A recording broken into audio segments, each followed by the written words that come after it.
Friends, financial management की हमारी third class है जिसमें हम बात करने वाले हैं अर्निंग थ्योरी ऑफ कैपिटलाइजेशन की। प्रीवियस क्लास में हमने कौन सा टॉपिक कवर अप किया था? Cost theory of capitalisation. उम्मीद है वो आपको समझ आया होगा। तो चलिए बात करते हैं अर्निंग थ्योरी ऑफ कैपिटलाइजेशन की। अर्निंग थ्योरी जो है वो बेसिकली ज़्यादा एग्जिस्टिंग फर्म के लिए यूज़फुल है ना, एग्जिस्टिंग फर्म के लिए यूज़फुल है। और जो हमारी कॉस्ट थ्योरी थी वो थी जो न्यू स्टैब्लिश फर्म थी उसके लिए यूज़फुल। ठीक है, एग्जिस्टिंग फर्म जो है उसके लिए यूज़फुल है अर्निंग थ्योरी। अर्निंग थ्योरी में हम क्या मान के चलते हैं कि जो फर्म है उसका जो एंटरप्राइज है उसका जो कैपिटलाइजेशन है वो डिपेंड करता है अर्निंग कैपेसिटी पर, कि जो एंटरप्राइज है उसका कैपिटलाइजेशन डिपेंड करेगा अर्निंग कैपेसिटी पर। और जो इस थ्योरी के अकॉर्डिंग कैपिटलाइजेशन किसी भी फर्म का दो चीज़ों पर डिपेंड करता है, estimate of future earning and normal earning rate. Estimate करना है फ्यूचर में कितनी अर्निंग होगी, और नॉर्मल अर्निंग रेट क्या होती है, मतलब कि जो सेम इंडस्ट्री में हमारे जैसा जो बिज़नेस कर रही हैं उनको कितने प्रॉफिट हो रहे हैं। ठीक है, सेम इंडस्ट्री में जो हमारे जैसा सेम बिजनेस कर रहे हैं उनको कितने प्रॉफिट हो रहे हैं, that is normal earning rate. ठीक है, तो पहले बात ये तो इसका एक छोटा सा इंट्रो हो गया। अब फर्स्ट है हमारा एस्टिमेट ऑफ फ्यूचर अर्निंग, यानी कि एस्टिमेट करना कि हमें फ्यूचर में कितनी अर्निंग्स होगी। ये बड़ा डिफ़िकल्ट काम होता है ना, कि हमें भाई सोच के चलना कि हाँ हमें इतने प्रॉफिट होंगे, तो ये बड़ा डिफ़िकल्ट काम होता है ना। तो जो एग्जिस्टिंग फर्म है वो कैसे अपना ये एस्टिमेट करेंगे कि हाँ हमें फ्यूचर में इतने प्रॉफिट होंगे, कि हम प्रीवियस ईयर के प्रॉफिट्स देखें और प्रीवियस ईयर के कौन सी इनकम को लेंगे हम, एवरेज इनकम निकालेंगे मुझसे। ठीक है, एवरेज इनकम निकालेंगे। एवरेज इनकम में अगर हम क्या करेंगे, नॉर्मल जो प्रॉफिट है, हम एवरेज इनकम निकालते समय नॉर्मल प्रॉफिट को ही लेते हैं। ठीक है, इसमें से एबनॉर्मल इनकम अगर हमारी कोई हो गई, यानी कि असामान्य आय हो गई है, तो हम उसको क्या कर देंगे, माइनस कर देंगे। और असामान्य लाभ यानी असामान्य हानि हो गई है, एबनॉर्मल लॉस हो गया है, तो उसको प्लस करेंगे, माइनस करेंगे एबनॉर्मल इनकम को। और अगर हमें लॉस हो गया है तो हम उसको जोड़ देंगे इसमें नॉर्मल प्रॉफिट में। एवरेज इनकम को जब भी हम कैलकुलेट कर रहे हैं तो हम उसमें केवल कौन से प्रॉफिट लेके चलेंगे, नॉर्मल प्रॉफिट। और अगर एबनॉर्मल इनकम हो गई है तो माइनस कर देंगे, और अगर एबनॉर्मल लॉस हो गया है तो उसको ऐड कर देंगे। ठीक है, और अगर हमें बिजनेस में लगातार प्रॉफिट नज़र आ रहे हैं और वो, तो हम उसको ज़्यादा वेट देंगे उस ईयर को, और जो ज़्यादा नज़दीक होगा उसको ज़्यादा वेट देंगे। ठीक है, लगातार अगर हमें दिख रहा है कि प्रॉफिट ज़्यादा हो रहे हैं तो ज़्यादा नज़दीक का जो वर्ष होगा उसको हम ज़्यादा वेट देंगे।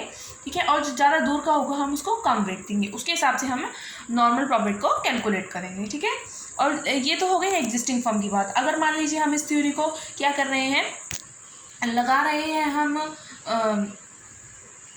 जो न्यूली इस्टेब्लिश फर्म है उनमें, तो उनका कैसे हम कैलकुलेट करेंगे कि हमें फ्यूचर में इतने प्रॉफिट होंगे। तो इस दशा में हम क्या करेंगे, जो एंटरप्राइज है उसकी कॉस्ट और इनकम का हम क्या लगाएंगे, एस्टिमेट लगाएंगे, पूर्वानुमान लगाएंगे हम। ठीक है, और जो कॉस्ट है उसका पूर्वानुमान किस पर लगाएंगे, हम लगाएंगे कितने मटेरियल यूज हुआ, और जो लेबर थी उनकी क्या कॉस्ट थी, और अन्य कार्यशील व्यय, ठीक है, उनके बेस पर लगाएंगे। और आय का यानी जो इनकम है उसका पूर्वानुमान हम कैसे लगाएंगे, सेल, यानी कि हमारी कितनी सेल है, सेल एस्टिमेट लगाकर चलेंगे और उसके हिसाब से हम इनकम देखेंगे। ठीक है, और इसके पश्चात हम क्या करेंगे, कॉस्ट कितनी आई और इनकम कितनी आई, इन दोनों की तुलना करेंगे। किससे करेंगे, उसी इंडस्ट्री में जितनी फर्म लगी हैं उनसे। ठीक है, और रियल जो कॉस्ट आई और उसकी आयो से की जाएगी, यानी कि हम कॉस्ट और इनकम की तुलना करेंगे उसी इंडस्ट्री में लगी हुई फर्म से, कि उनकी कितनी कॉस्ट आई है और उनकी कितनी अर्निंग्स हो रही है। ठीक है,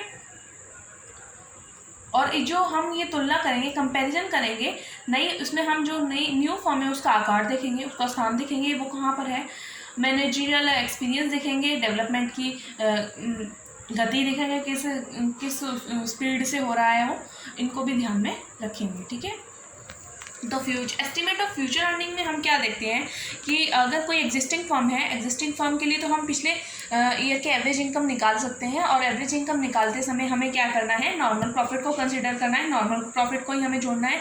अगर कोई एबनॉर्मल इनकम हो गई है तो उसको माइनस कर देना, अगर एबनॉर्मल लॉस हो गया है तो उसको हमें प्लस करना है। ठीक है, और जो और बिजनेस में हमें दिख रहा है कि ज़्यादा प्रॉफिट होने की प्रवृत्ति दिखाई दे रहा है, यानी ट्रेंड दिख रहा है हमें कि ज़्यादा प्रॉफिट्स हो रहे हैं, तो हम क्या करेंगे, उस जो नज़दीक का वर्ष है, जो अभी है ना नज़दीक का वर्ष है, उसको हम ज़्यादा वेट देंगे, और जो ज़्यादा दूर का वर्ष है हम उसको कम वेट देंगे, है ना। और अगर न्यूली इस्टेब्लिश फर्म है तो हम उसमें क्या देखेंगे, हम उसके लिए जो नई स्टैब्लिश हो रही है फर्म, उसका अगर हम कैपिटलाइजेशन कर रहे हैं तो उसकी हम देखेंगे कॉस्ट और आय का हम क्या लगाएंगे, पूर्वानुमान। कॉस्ट का कैसे निकालेंगे, हम देखेंगे कितना मटेरियल लगा, कितनी लेबर की कॉस्ट आई, है ना। और आय का कैसे लगाएंगे, सेल एस्टिमेट के हमारे इतने सेल होंगे। ठीक है, और इन दोनों की तुलना हम क्या किससे करेंगे, जो उसी इंडस्ट्री में लगी हुई फर्म है उनसे करेंगे। ठीक है, और ऐसी जो हम कंपेरिजन करेंगे उसमें हम फर्म का आकार देखेंगे, उसका स्थान देखेंगे, मैनेजरियल एक्सपीरियंस देखेंगे, डेवलपमेंट की गति देखेंगे कि गति से हो रहे हैं। ठीक है, और फिर इनको ही हम और पूर्वानुमानित की गई आय का पूंजीकरण की मात्रा ज्ञात करेंगे। ठीक है, अब हम बात करते हैं नॉर्मल अर्निंग रेट की। मैं पहले भी बता चुकी हूँ, ये जो हमारे इन्वेस्टर्स हैं इनको भी आकर्षित करती है, अट्रैक्ट करती है अपनी तरफ। क्योंकि मान लीजिए अगर किसी फर्म में 20% प्रॉफिट हो रहे हैं, जबकि जो और दूसरी फर्म में सेम बिजनेस कर रही है उनको 10% हो रहे हैं, तो भाई बंदे सोचेंगे कि इसमें तो बहुत ज़्यादा प्रॉफिट हो रहा है इस बिज़नेस में। ठीक है, बाकियों को तो 10% हो रहा है लेकिन उसको 20 हो रहा है, क्यों हो रहा है भाई, तो वो उसको अट्रैक्ट करती है इन्वेस्टर्स को कि वो इसमें इन्वेस्ट करें, है ना। और इस दर का अनुमान हम कैसे लगाते हैं कि जो उसी इंडस्ट्री में लगी हुई सेम बिजनेस कर रही हैं उनकी क्या रेट आ रही है, उनको कितना प्रॉफिट हो रहा है। ठीक है, और ये हर इंडस्ट्री में अलग अलग हो सकती है। अब मान लीजिए हमारी एस्टिमेट ऑफ फ्यूचर अर्निंग, मैं बता रही हूँ अब कैपिटलाइजेशन हम कैसे करेंगे। एस्टिमेट करेंगे हम फ्यूचर अर्निंग। मान लीजिए हमने एस्टिमेट किया कि हमारी जो फ्यूचर अर्निंग होंगी वो कितनी होंगी, 50,000 होंगी। ठीक है, फ्यूचर में अर्निंग हमारी 50,000 होंगी। नॉर्मल अर्निंग रेट कितनी है, 10%। 10% का मतलब क्या है कि एक सेकेंड, कि 10% का हमारा क्या मतलब है, यानी कि 100 रुपये लगाती हूँ तो मुझे 10 रुपये मिलते हैं ना। 100 रुपये अगर मैं लगाती हूँ तो 10 रुपये मिलते हैं। अगर मैं 1 रुपया लगाऊंगी तो मुझे उसके लिए कितनी कैपिटल की जरूरत होगी, 100/10, है ना। अगर मैं 100 रुपये लगाती हूँ तो मुझे 10 रुपये मिलते हैं। अगर मुझे 50,000 रुपये के प्रॉफिट अर्न करने हैं फ्यूचर में, तो मेरे को कितनी कैपिटल लगानी होगी, 50,000 गुणा 50,000 की चाहिए प्रॉफिट, तो मैं कितना करूँगी, 100/10 गुणा 50,000, तो ये कितना आ जाएगा, 5 लाख की कैपिटल मुझे चाहिएगी। ठीक है, अब इसका मतलब दोबारा समझते हैं कि 50,000 की मुझे फ्यूचर अर्निंग चाहिए। 10% का मतलब क्या है, नॉर्मल अर्निंग रेट है, यानी दूसरी जो इंडस्ट्री है उसी इंडस्ट्री में सेम बिजनेस कर रही हैं जो फर्म है, उनकी अर्निंग रेट है 10%, यानी कि वो 100 रुपये लगाती हैं तब उन्हें 10 रुपये मिलते हैं। तो ठीक है, 100 रुपये लगाती हैं तो 10 रुपये मिलते हैं, तो 1 रुपया लगाएंगी।